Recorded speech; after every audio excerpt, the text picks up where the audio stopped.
Quelque temps, j'ai fait une vidéo sur Sartorius Stedim. Pour moi, je considérais toujours que l'entreprise n'était pas intéressante avant les 150 dollars. Donc maintenant que le marché nous propose ce prix-là, est-ce qu'on change d'avis? Alors, premièrement, c'est une entreprise qui rencontre quelques difficultés après la pandémie. Je pense que c'est lié au déstockage, ce genre de choses-là. Et donc, le marché final même n'est pas menacé. Donc, c'est un business qui a de l'avenir. Les produits qu'elle vend ici, elle a un pricing power dessus. D'accord, sur l'ensemble des produits qu'elle propose. Donc, il faut faire attention. Tôt ou tard, cette compagnie aura tendance à revenir sur le devant de la scène. D'accord.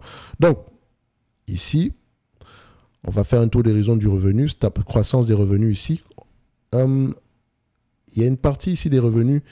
La croissance depuis 2020 est à peu près due à la pandémie et donc il y aura une certaine normalisation. Donc si vous voulez réellement comparer les revenus de cette compagnie, il faut regarder les revenus de 2019 et comparer à ce qu'on a en date d'aujourd'hui. Donc on est toujours sur une certaine croissance. Ok. Maintenant, les analystes s'attendent à ce que ce soit encore moins élevé sur l'année en cours. Donc on va voir ça ici. Revenus, consensus médian en next 12 months. On s'attend à peu près à 3 milliards. Donc voilà, à peu près légèrement supérieur à ce qu'on a vu l'année précédente. C'est déjà une bonne chose. Donc on va avoir tendance à maintenir quand même des revenus supérieurs à ce qu'on a eu en 2019. Ok, c'est pas une décroissance des revenus, c'est parce que la pandémie a faussé les résultats ici. Ok, donc quand on prend également les marges brutes, ces marges brutes-là vont avoir tendance à certes s'effondrer, mais rappelez-vous toujours que 2019, est-ce qu'elle peut maintenir le même niveau de marge qu'en 2019? C'est fort possible. OK. Ensuite, on regarde, c'est en yearly, on va vérifier ça sur les 12 derniers mois. Ensuite, on regarde les marges EBITDA sur les 12 derniers mois ici. La même chanson, le même raisonnement. Mais ici, les marges EBITDA, vous voyez qu'on a littéralement une explosion. Donc, quelles sont les marges visées par le management? Il y a de fortes chances qu'on reste aux alentours de 28%. D'accord? Si on va plus loin que ça, c'est parfait. OK. Ensuite, on va regarder les net income. Les net income ici, avec les free cash flow, histoire de voir si les deux parlent le même langage. Comme on peut le constater, c'est une entreprise qui a tendance à avoir des free cash flow moins élevés que les net income. Tout simplement parce qu'elle dépense la majeure partie de ses gains ici en capital. Le capex est élevé. Il y a également une partie liée au BFR, donc ça peut être temporaire, surtout pour la croissance. OK? Parce que ça reste une compagnie de croissance. Ne l'oubliez pas. Parce que si on regarde ici la croissance des revenus, et je rappelle toujours, croissance de 10%, croissance des revenus de 10% n'est pas synonyme de croissance des bénéfices de 10%. On peut avoir des bénéfices qui croient à un niveau plus rapide. Sur les 5 dernières années, nous avons 16% de croissance. Sur les 3 dernières années, nous avons à peu près 8% de croissance. N'oubliez pas que la pandémie a faussé certains résultats. Ça reste une entreprise, une compagnie de croissance. Donc, les free cash flow ici ne représentent peut-être pas la véritable rentabilité du business pour le moment. Mais à long terme, on aura peut-être tendance à égaliser les net income au minimum. Ensuite, on regarde la dette nette sur EBITDA. Vous pouvez constater ici que le niveau de dette nette a littéralement augmenté. Semblerait-il, elle a fait une acquisition ici. Donc, on a également pris un peu plus de dette, surtout pour la période actuelle. Certains vont dire, oui, mais l'entreprise est endettée. Il faut toujours aller regarder comment est-ce que la dette est structurée avant d'avoir un avis final. De toutes les façons, à 5 fois les EBITDA ici, surtout pour une entreprise qui a des revenus et des bénéfices en berne, on peut se dire ici que c'est déjà assez correct. Donc, maintenant, combien de fois les bénéfices le marché aura tendance à payer pour ce genre d'entreprise? Précédemment, le marché avait tendance à payer des multiples extrêmement élevés ici. En moyenne, voilà. Moi, je ne paye pas plus de 25 fois les bénéfices pour une entreprise, généralement. Et encore, maintenant, ça dépend de quel type d'industrie, la taille du marché, etc., les marges que vous avez. Donc ici, on paye 30 fois, 37 fois les bénéfices. Là, on a tendance à revenir un tout petit peu à la normale. Et donc, mon grand max ici sera 25 fois les bénéfices. Et là, je suis même très gentil. Est-ce que je pense que l'entreprise va revenir à des niveaux ici connus, va dépasser les revenus obtenus en 2019? Oui. OK. Est-ce qu'on va revenir à des bénéfices nets, excusez-moi, obtenus en 2022? Il y a de fortes chances que oui. OK. Mais ça sera peut-être au-delà de 2026 par là, parce que comme vous pouvez le voir, les attentes des analystes sont de moins en moins optimistes. OK, sont que des réduites ici et ça pourrait également aller dans le sens contraire, d'accord? Donc faites attention. Donc ici, moi je pense, et ça ça n'engage que moi, que nous avons une entreprise qui pourrait produire de 8,64 $ par action en termes de bénéfices nets. Rappelez-vous que les free cash flow ici sont encore questionnables, donc on aura tendance à vérifier pourquoi est-ce qu'on a cette différence-là.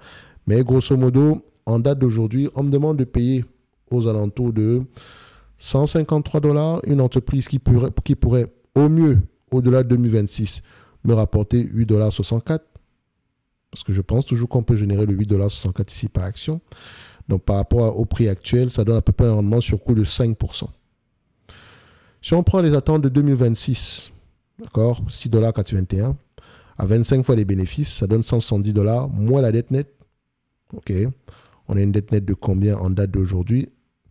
Moins la dette nette aux alentours ici des 30, je vais mettre ici $39.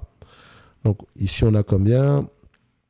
39, 110 moins 39, ça donne à peu près $130, $131 par là.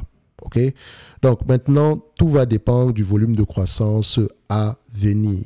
D'accord? Tout va dépendre du volume de croissance à venir. Est-ce que l'entreprise, présentement, la taille du marché est assez énorme? Est-ce que c'est un marché fragmenté, etc.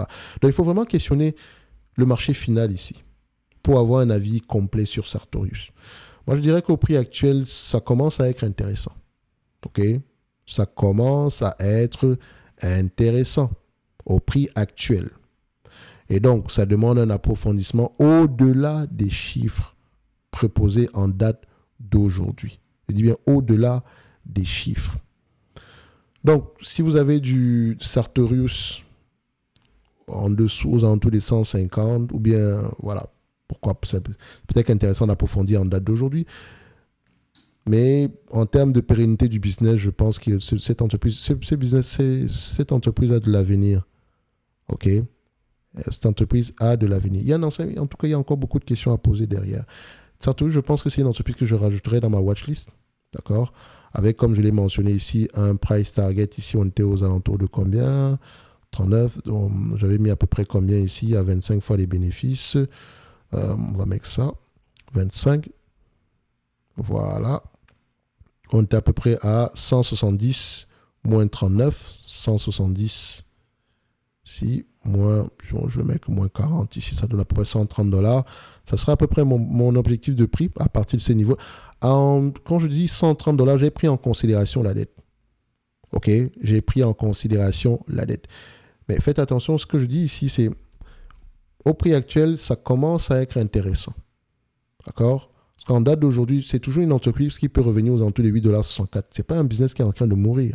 Et donc, je suis extrêmement pessimiste, extrêmement ici, je reste optimiste sur ce business. Si je prends le $8,64 et que j'applique à peu près 25 fois les bénéfices, d'accord, ça fait à peu près $216, moins la dette nette, ici, on va se retrouver presque au prix actuel, légèrement au-dessus. Donc, c'est pour ça que je dis que ça peut être intéressant. Mais moi, je mettrais ici, dans mon target, $130. De toutes les façons, celui qui regardera la vidéo sur cette compagnie sait exactement pourquoi est-ce que j'ai mis $130. Donc, vous pouvez avoir accès à cette watchlist-ci en description de la vidéo. Donc, la watchlist ici, ou avec les mises à jour concernant les prix, qui vous permet ici de voir si les entités sont intéressantes ou pas au prix actuel. Donc, vous avez 50% de réduction en date d'aujourd'hui. Ce n'est que mon avis et non un conseil d'investissement. Comme d'habitude, je me réserve le droit de me tromper. Merci.